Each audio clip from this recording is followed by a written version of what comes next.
Support the Amigos podcast and keep the Amiga goodness flowing for just $1 a month. Visit our page at patreon.com/AmigosPodcast.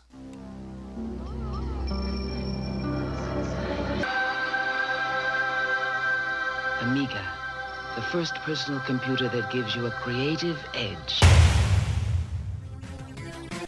Amigos, the podcast about everything Amiga. Amigos is a proud member of the Throwback Network, your home for quality retro podcasts. And now, here are your hosts, Aaron Dowdy and John Bodovkar Schaller.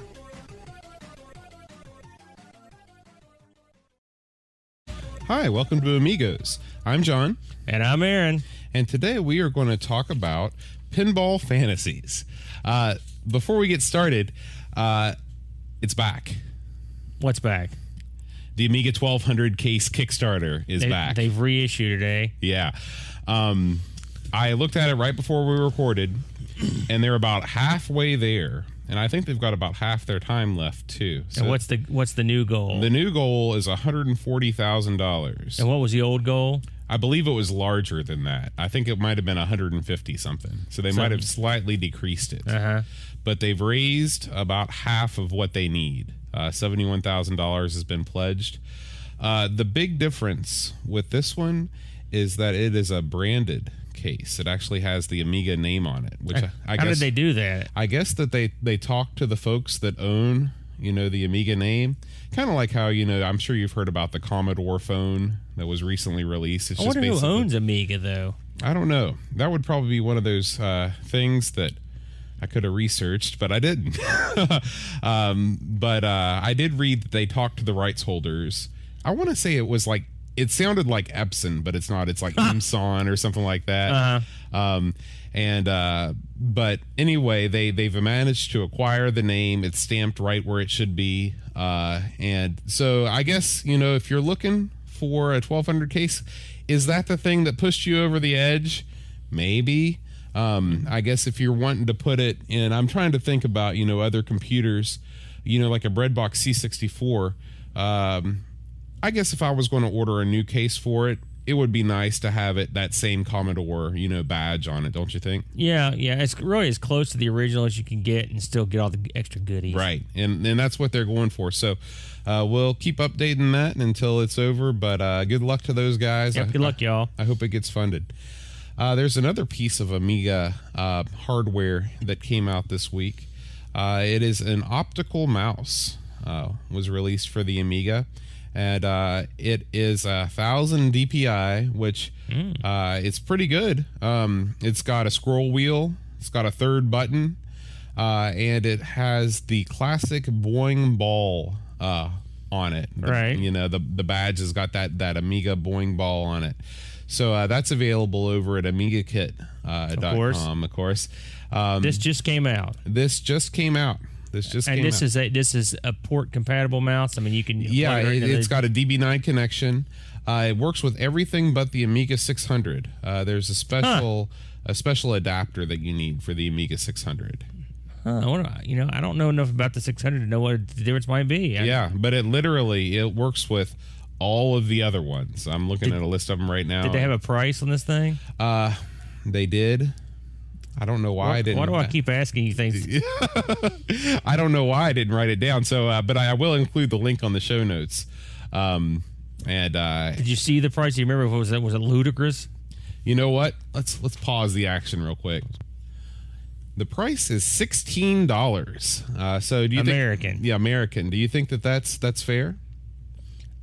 Yeah, actually, if you look at there are adapters I've seen that convert to a PC mouse, and they're probably more than that. So, and this seems to have all the features that a contemporary mouse would have. As far as that actually sounds like something I need to pick up, because I've got the old faithful mouse from back in the day, and I've actually got 4 or 5 mice. I've bought them every time I see them, because you never know. An optical mouse, that'd be great. It's amazing how the DB9, that's just the Atari 2600 port, that's right? Yeah. It's amazing how you can put in stuff like a scroll wheel and still have it work with that DB9 port. Well, I think the DB9 could have a trackball stuck in it. I guess you're right. And then the last bit of hardware that I've got this week is something that I found out from Rob O'Hara, our friend Rob. It's called the AMIV, and it is an RGB to HDMI adapter. I saw this. He mentioned this on Sprite Castle, I believe. Yeah. It was on a link that I saw on there, and I had a look at that. So Interesting. This is exactly what it sounds like. Apparently, it's a go-between, so you can hook up. You can go from an RGB on your Amiga to HDMI, so you can go out through a modern TV set. It says that it supports HDMI 720p, so pretty much HD. It's also compatible with Dvi monitors, just like HDMI is, and it's got 6 fine-tuning buttons. So I guess I'm not really sure what would need fine-tuning, but I guess if there's any sort of color adjustment that you need to do through that process, and they look like exactly what an arcade monitor looks like on the back. Those little knobs that have a little dent in them. Mm-hmm. And it's the open source design, and it's firmware upgradable through a USB port. So there's no price on this, unfortunately. It's still in its prototype stage. But if it's the same thing I looked at, I believe they said they had not tested it with an NTSC Amiga yet. So they're now that doesn't mean it won't work, but there's the caveat. I don't know for 100% sure if what the scoop is on that. So check before you pick something up. And hopefully, even if that is the case, if the PAL one takes off, maybe they'll follow it up. Well, an HDMI converter would be nice. I mean, it's doable now with a bunch of crazy things you can do to get it to work. But it'd be nice to have something you can just plug in the back. But if for any reason in America, it would be great to sync up all that PAL stuff that makes it floats down the bottom of the screen. You can't see it very well. If it could do that, that would be great. Yeah.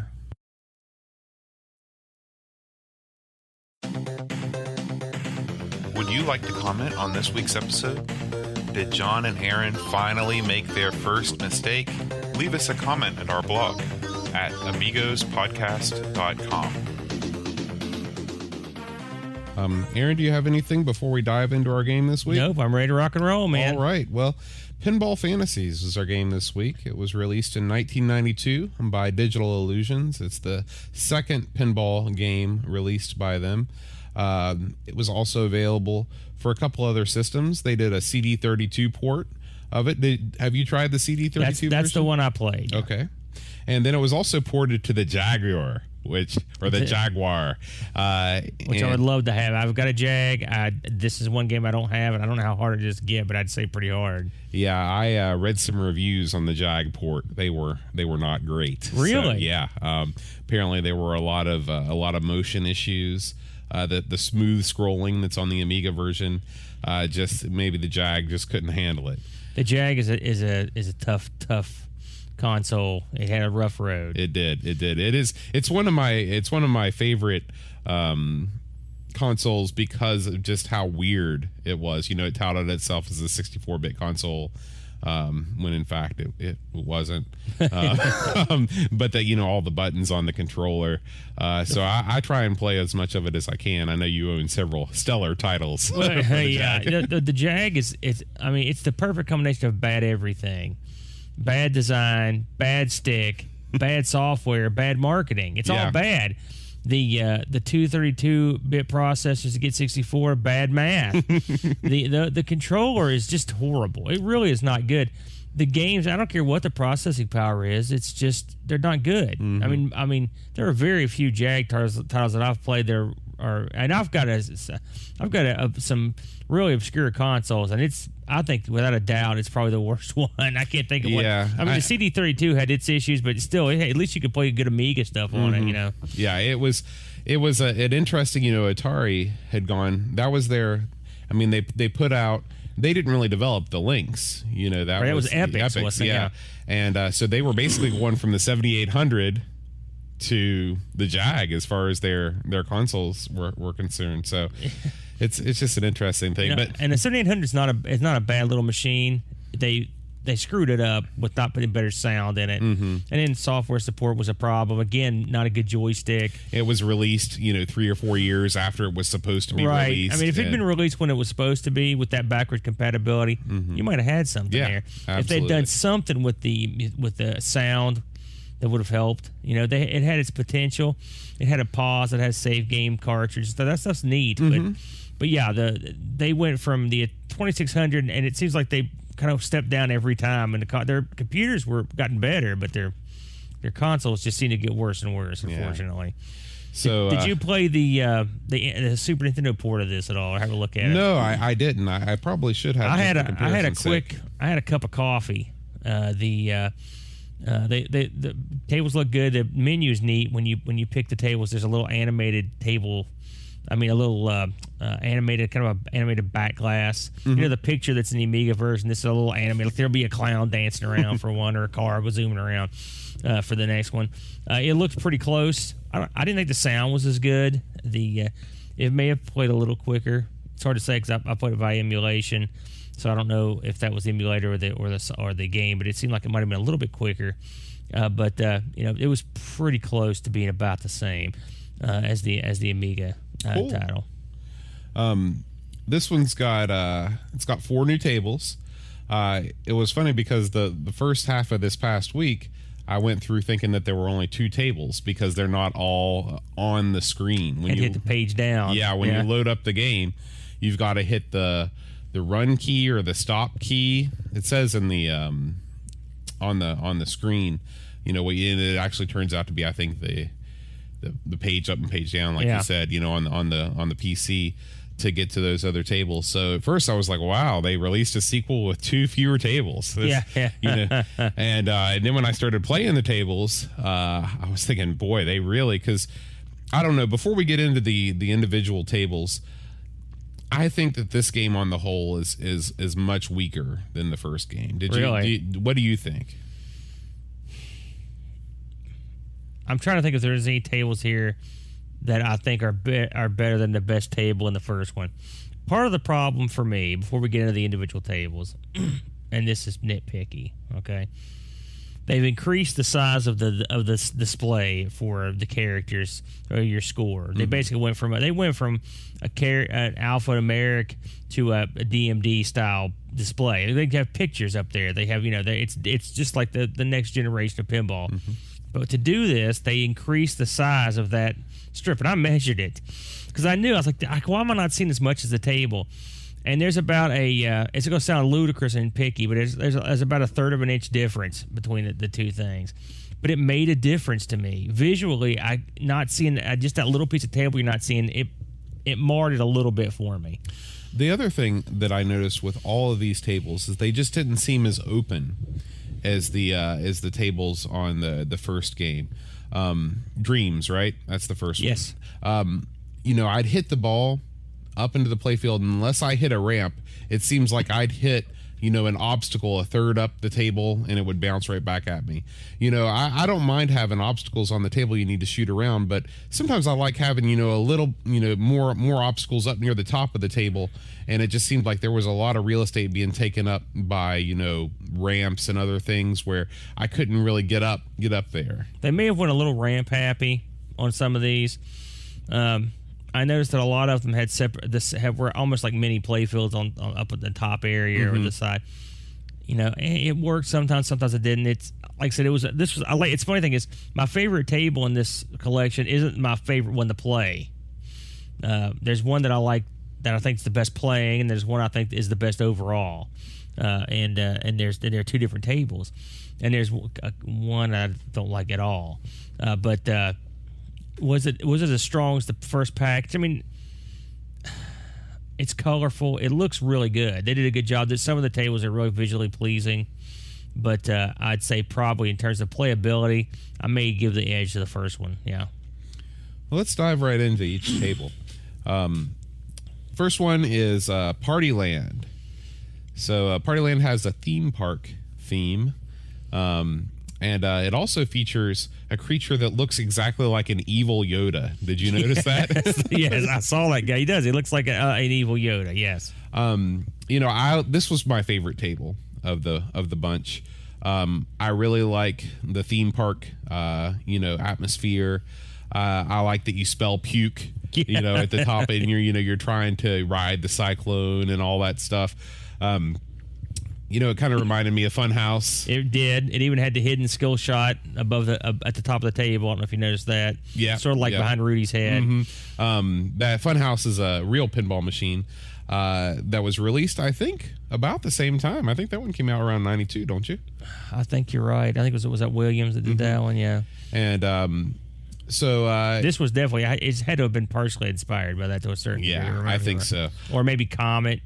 A little bit of that in there. I really like when you light Partyland on the playfield, the lights light up in these really nice pastel colors. I thought that when they're not lit up, they look a little bit dull, but they really popped, when you lit those. This was also the table that I felt like I was the best at, which is maybe why it's my favorite, because that's normally how that works, right? I like the timer. When you have to, when you trigger the ducks, you have to hit them within a certain amount of time, or else that goes away. Which is sort of that's another, like for Taxi does that, right? With Globe Up, yeah. Mm-hmm. So I just really felt like this table had a lot of great things going for it, so those were my thoughts. What were your thoughts on Party? Well, I agree with a lot of what you said. The puke was cute. And also the lights you light up that are at the bottom. It's one's like Super Mega Party or some ludicrous thing. The music was on this table was catchy. The graphics were bright and colorful. I like the shot. I like that flipper that's mounted on the side. It's fun to what I would do is just one of the few tables I actually use the tilt feature when that ball whipped around, I could tilt the table and get it to pop up to that flipper so I could try to hit that 1,000,000-point shot that was right there. That's the where you just get one shot at it, right? Yeah. You hit the cyclone. I thought this would be a good table.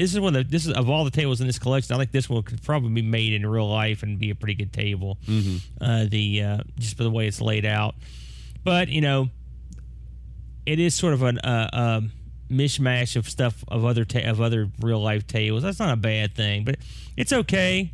I didn't like it as much as Beatbox, for example, on the last collection.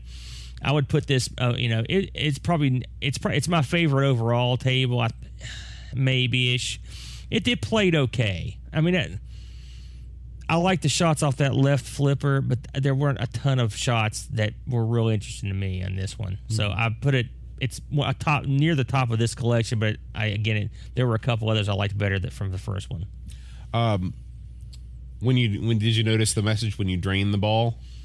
What's it say? It says "Get stuck, hun," which I guess that's the theme park attendant coming to get you when you're stuck on a ride. I didn't know what to make of that. That is true. That is strange.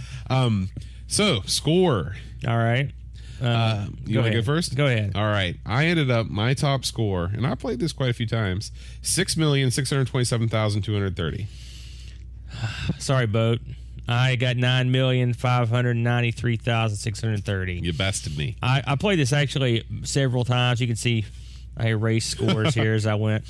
And this one I will admit, when I had this collection in my younger days, this was the table I played the most.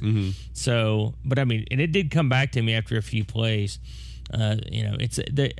Even the worst of these tables is not crap. I'll say that straight up. I mean, they're good tables. I thought to myself, these people have really done a good job with the layouts in terms of the ball's not getting stuck or do anything wacky. So so this is a good table. I enjoyed it. It was fun. Yeah. Now we come to a table that I didn't like as much. Speed Devils. I knew it. I was the same way. This was their tribute to what's the big car pinball machine with the big motor? Help me out here. It's the in real life. Not Motor Dome. No. It'll hit me. Go ahead. Okay. So this one, it looks nice. There's some nice audio samples. When you hit different things, there's different car sounds that you come. There's when you drain a ball, it says sliding off the road, so it's cute. The big problem I had with this table is I couldn't figure out how to activate any of the modes. It was I have to say it was difficult for me to figure out exactly what to do to increase my position in the race. That's sort of the gimmick in this, you're racing. I know there were loops you could do that could complete. This table was just I hated the upper part of it. When you first kick your ball up there, I don't like a table that's got the lanes at the top that are so separated from the rest of the table. It slows it down when you beat it up there. This whole collection had a lot of those. Yeah, I totally agree. I love a fast table.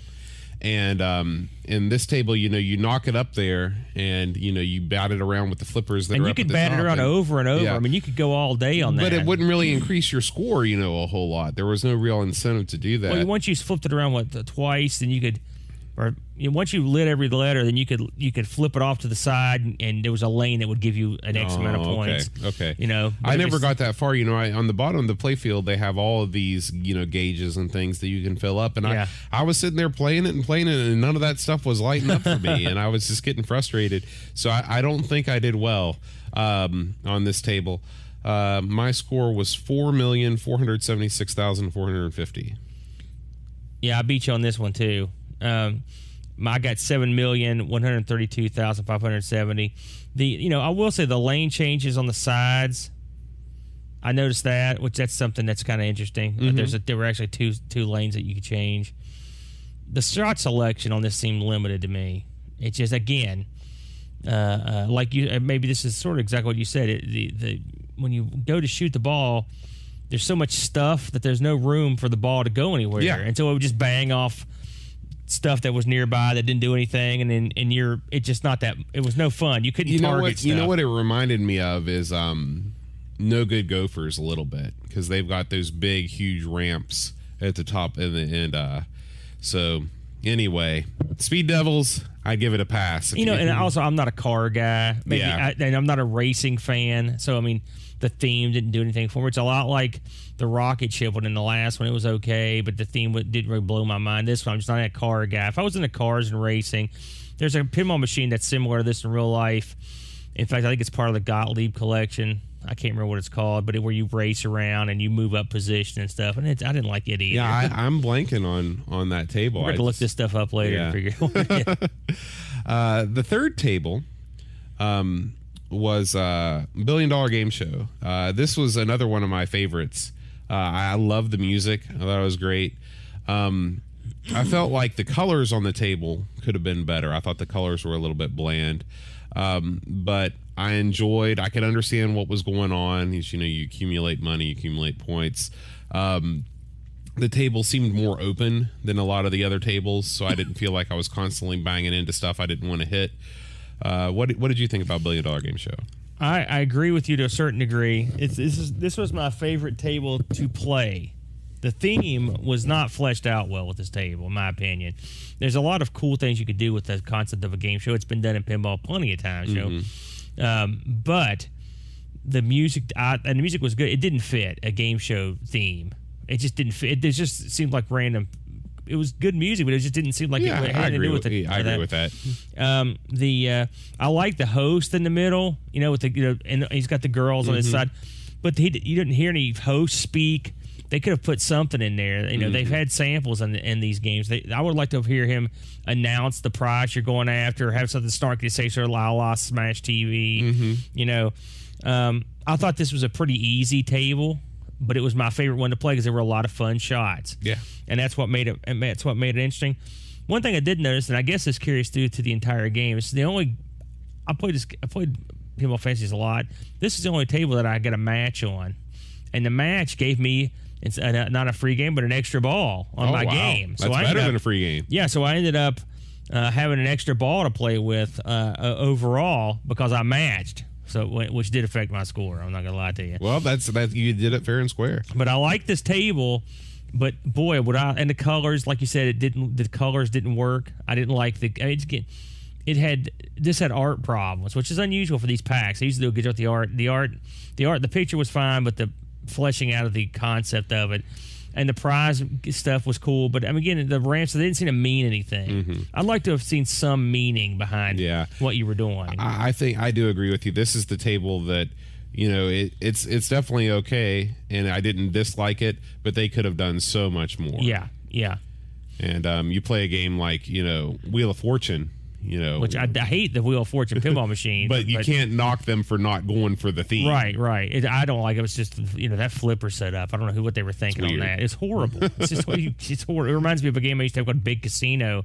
There was just a big, huge gap in between the flippers. And then the ball just goes down there and you're screwed. No amount of skill is getting it out of there. It's almost like one of the old games. Big Casino was from the 40s, there I think. You go, yeah. So it was a wood rail.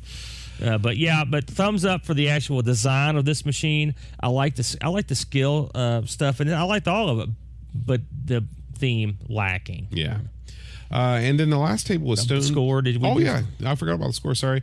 I'm sure you beat me on this. 7,943,150. Yeah, I got 14,206,350. You doubled my score. Yeah, I played that one the most of the four. And then finally, we got Stones and Bones. Why don't you talk about this one first? This was a throwback to the. This reminded me an awful lot of the theme of the last Pinball Dreams, which had the two names. What was that thing called? Can you remember the name? It was Graveyard. Graveyard was Nightmare. one name. Yeah, Nightmare. This was, although I will say they toned down the I'm a high school boy, who likes Ozzy sort of theme with upside down crosses and blood letting everyone. This was more of a conventional scary table. I like the music, especially the music that as you start the ball is real nice.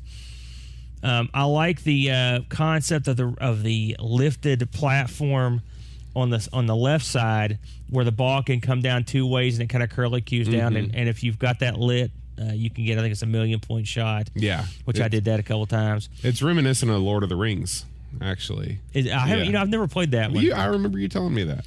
I like the fact, like I said, the vault kickback. Again, that's off that thing. That's cool. It's just to have something like that. There's a 5,000,000-point shot, which I made that once. Overall though, it's a lot like I'd say average. Again, it reminds me of the other ones. It's sort of claustrophobic. Yeah. It has a lot going for it, but again, it's got a separate lane changing stuff when you go up there and do a little do-si-do up there. It's okay. The sound effects are good. It looks good. I will say I like the look of it visually. I'd say I put it a lot like Party Land in terms of it's a good overall machine. It's not a great overall machine. It's good. Yeah. I really think that this suffers from some of the same visual stumbles as the Graveyard / Nightmare, where it might not be quite as bad, but they still are just like throwing random pictures onto the playfield. There's no kind of coherent, scary theme. It's just being scared, apparently, is the theme. You're right. It's not like an Elvira or something. I agree with you. I thought the picture it was like a Grim Reaper, I believe, on the thing. I thought it looked okay. It almost reminds me of somebody that just had a bunch of color forms and they just stuck them on. Oh man! Oh, he's killing it. You did have to like that curly Q raised. I did like. Yeah, I like the mechanics of it, the vault kickback, and it was neat to see the ball go in there. And the rules on this one were kind of fun. Yeah, they did kind of drop the ball on the when you lost your ball. It just says down the drain. Yeah. So yeah. It's funny. Some of those, I don't really think any of those are that clever. No. This time around, and the one, like I said, the baffling one for Party Land was. I just can't help to think with this collection.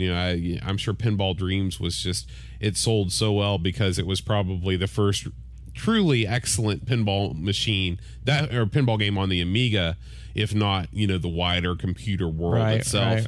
That they might have just kind of been looking at tables that were coming out at around the same time, adopting the DMD display and kind of throwing some things together, but maybe not putting in as much of the time as they did on the first title. And of course, that's just conjecture, but that's the way I felt. Did you see marked improvements in anything from the first one?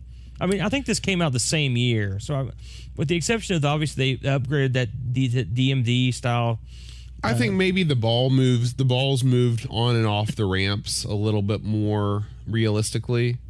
Did it look better overall? As far as visuals, no. I don't think that there was any visual improvement. I thought maybe the ramps might have looked a little more realistic, but it seemed like a couple of these tables could have been in the first one. Mm-hmm. I mean, yeah. I mean, I think Partyland and this last one here, the monster one, you could have stuck that in there amongst the other ones, and you'd been like, okay, yeah, it's a good case of collection. Yeah.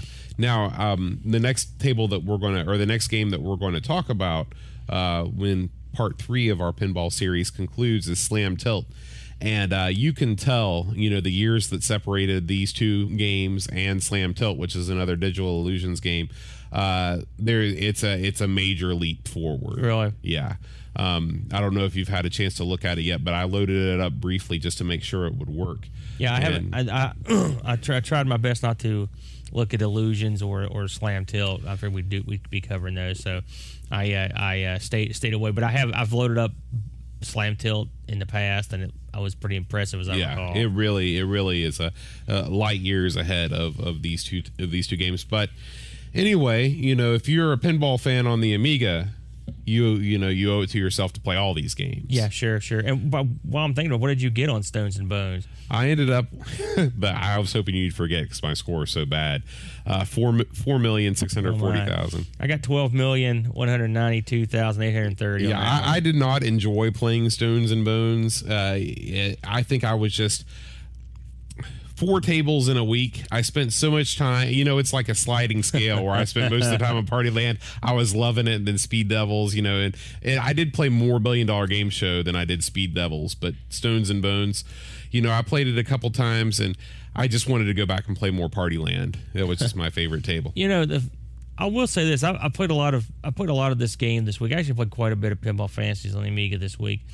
And I've been playing a lot of the Williams collection on the PSP this week, and obviously 2 different types of pinball machines, 2 different types of approaches towards them. But I'll honestly say that the pinball series still holds up in terms of flat out gameplay. It is a lot of fun. You could play these right now, and I mean, if they put out a TV collection or something like these, like those Jacks Pacifics or something like, these are perfectly serviceable games. I mean, they're a lot of fun. Even the ones like we were killing Speed Devils, and Speed Devils is by no means bad. No, it's not my cup of tea. It's not Bo's cup of tea. But I mean, this is still a solid machine that you could play and have a good time with. And maybe if you got into it more, you'd enjoy it more of the rule set. If you could understand it a little bit better. But overall, still, they were still firing all cylinders. Maybe this was a little bit too soon to come back. Like you said, maybe they just didn't have time to go and redesign some proper machines. I'm hoping that when we get to Pinball Illusions, which I have to say that one I have really no recollection of any of the machines in it. I'm interested to see what they've done given a couple years in between. Mm-hmm. But this is a good effort, but it's almost more like an add-on disc or something than a whole new game. Are you enjoying the Amigos podcast? If so, please take a moment to write us a review on iTunes. iTunes is how most people discover podcasts, and by writing a review, you'll help us get to the top of the retro gaming and computing section. Thanks! I guess that's everything that needs to be said about Pinball Fantasies. Yep, play them now. We'll be playing it on the live stream after this, and next week on Thursday, which is our normal recording day, I am going to not be able to record because I'm a band director and my marching band has to play at a football game on that day.